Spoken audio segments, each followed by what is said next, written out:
यमुना और सरस्वती। प्रयागराज संगम पर मिलन का रहस्य परिचय। भारत की पवित्र नदियों में गंगा, यमुना और सरस्वती का विशेष स्थान है। इनका संगम प्रयागराज पूर्व में इलाहाबाद में स्थित है, जिसे तीर्थराज कहा जाता है। यह संगम स्थल न केवल धार्मिक दृष्टि से महत्वपूर्ण है, बल्कि भूगर्भीय और ऐतिहासिक रूप से भी अत्यंत महत्वपूर्ण माना जाता है। इस लेख में हम यह जानने का प्रयास करेंगे कि यह नदियां प्रयागराज में क्यों रुकीं और इनके पारस्परिक संबंध क्या थे। तीनों नदियों की उत्पत्ति और यात्रा, गंगा, यमुना और सरस्वती का उल्लेख प्राचीन भारतीय ग्रंथों में मिलता है। गंगा को स्वर्ग से पृथ्वी पर लाने का श्रेय राजा भगीरथ को दिया जाता है, जिन्होंने अपनी कठिन तपस्या से गंगा को पृथ्वी पर अवतरित करवाया। आप जाता है कि जब गंगा पृथ्वी पर आईं, तो उनके वेग को संभालने के लिए भगवान शिव ने अपनी जटाओं में उन्हें धारण किया और धीरे धीरे प्रवाहित किया।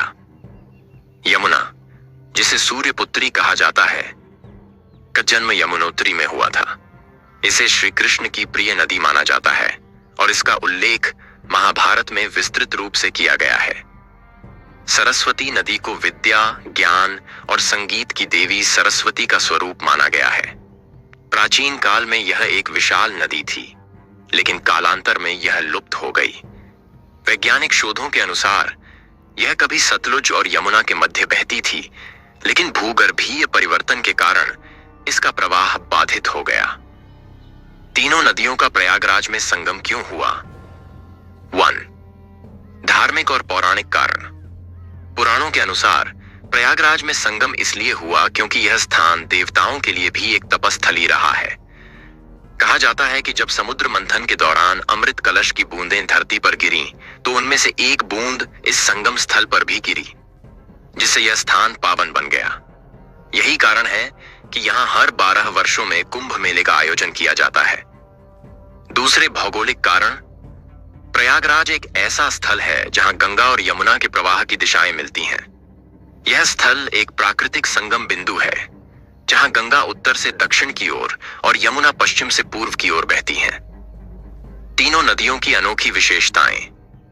1. गंगा की महिमा। गंगा को मोक्षदायिनी कहा गया है। ऐसा माना जाता है कि गंगा में स्नान करने से पापों का नाश होता है।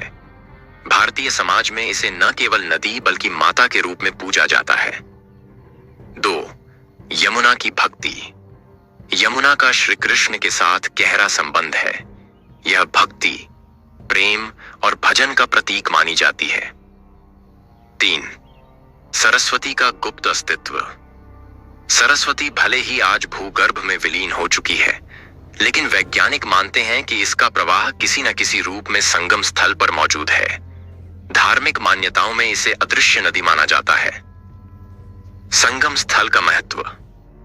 प्रयागराज का संगम स्थल आध्यात्मिक और सांस्कृतिक रूप से महत्वपूर्ण है। यहाँ पर स्नान करने से मोक्ष की प्राप्ति मानी जाती है। यहाँ महाकुंभ और अर्धकुंभ के अवसर पर करोड़ों श्रद्धालु एकत्र होते हैं। निष्कर्ष।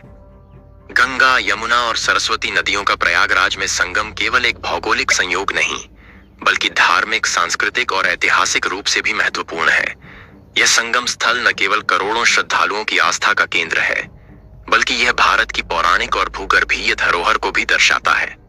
इन नदियों की पवित्रता और महिमा हमें न केवल प्राकृतिक संसाधनों के प्रति सम्मान सिखाती है, बल्कि भारतीय संस्कृति और आध्यात्मिकता का भी प्रतिबिंब प्रस्तुत करती है।